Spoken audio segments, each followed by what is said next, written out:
Portanto, assim como vocês receberam a Cristo Jesus, o Senhor, continue a viver nele, enraizados e edificados nele, firmados na fé como foram ensinados, transbordando de gratidão. Colossenses 2, do 6 ao 7.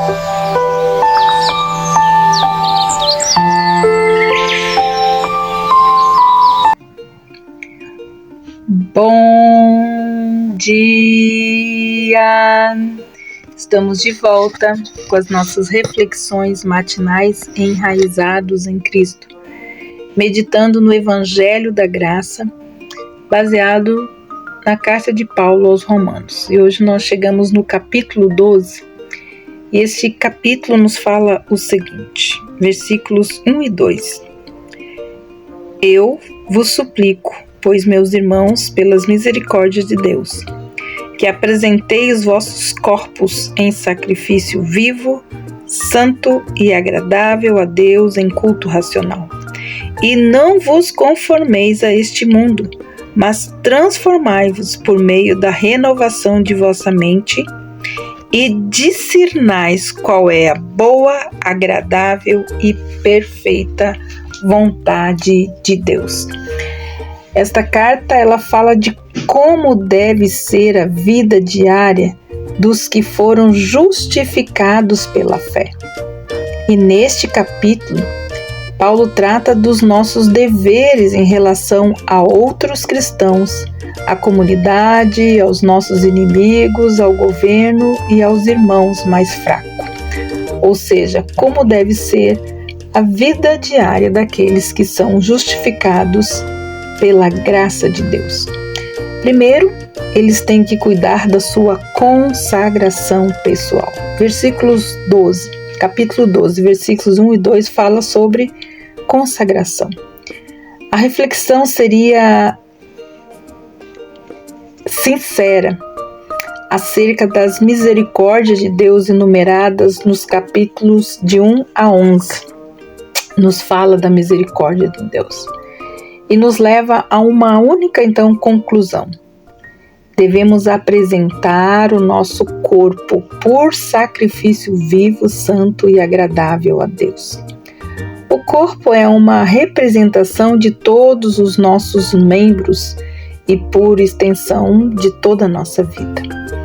O compromisso absoluto é o nosso culto racional, pois se o Filho de Deus, ele morreu por nós, o mínimo que podemos fazer é viver para Ele. Como disse um grande atleta inglês, se Jesus é Deus e morreu por mim, nenhum sacrifício meu por Ele é grande demais. Nós temos também um hino inspirador de Isaac Watts, que expressa essa mesma verdade. O amor tão admirável e sublime requer que meu coração, que minha vida, tudo o que tenho e sou, seja dele. Aqui também a expressão culto racional também pode ser traduzida por culto espiritual. Como cristãos e sacerdotes, não nos apresentamos a Deus com o corpo de animais imolados, mas com um sacrifício espiritual de uma vida submissa àquele que nos comprou. Também lhe oferecemos o nosso serviço, o nosso louvor e também os nossos bens. No versículo 2, ele nos exorta a não nos conformarmos com este século. Ou seja, não permitamos que o mundo ao redor os force a se encaixar em seus moldes. Uma vez que nos tornamos parte do reino de Deus, devemos abandonar a mentalidade e o estilo de vida do mundo. Muitos estão distraídos, perdidos, sem propósito, não compreendendo porque deixaram que suas mentes fossem moldadas, pelo estilo de vida do mundo. O século aqui ele fala era, também é traduzido por mundo. Se refere então aqui à sociedade ou o sistema elaborado pelo homem na tentativa de obter a felicidade sem Deus. É um reino contrário a Deus. O Deus, o príncipe deste mundo é Satanás, diz a palavra de Deus lá em 2 Coríntios 4,4, que o Deus desse século cegou o entendimento dos incrédulos para que não resplandeça a luz do Evangelho. Cegos pelos moldes e pelo estilo de vida deste mundo. Todos as pessoas que não se converteram, né, são inconversos, são seus súditos desse mundo. E a palavra de Deus diz que a amizade ou a conformidade com esse mundo é inimizade com Deus. Então, este mundo atrai as pessoas até mantê-las cativas pela concupiscência da carne, pela concupiscência dos olhos e pela soberba da vida. É dessa forma que o mundo molda o coração do homem. O mundo tem política, arte, música, religião, entretenimento e modo de pensar e viver próprios, e procuram conformar todos à sua cultura e também aos seus costumes. É muito triste ver muitos cristãos abandonando a fé em Deus e sendo moldados por este mundo. O mundo odeia pessoas que amam a Cristo. As pessoas que amam este mundo odeiam aqueles que amam a Cristo. Cristo morreu para nos libertar deste mundo. O mundo está crucificado para nós e nós para ele.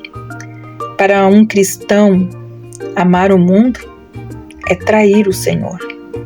Quem ama o mundo é inimigo de Deus. Os cristãos não são do mundo, como Cristo também não é. No entanto, os cristãos são enviados ao mundo para declarar que as obras do mundo são perversas e para dar testemunho da salvação oferecida a quem crer no Senhor Jesus Cristo. Além de nos mantermos separados do mundo, devemos ser transformados, diz Paulo, pela renovação da nossa mente, ou seja, devemos pensar como Deus, conforme revelado nas Escrituras.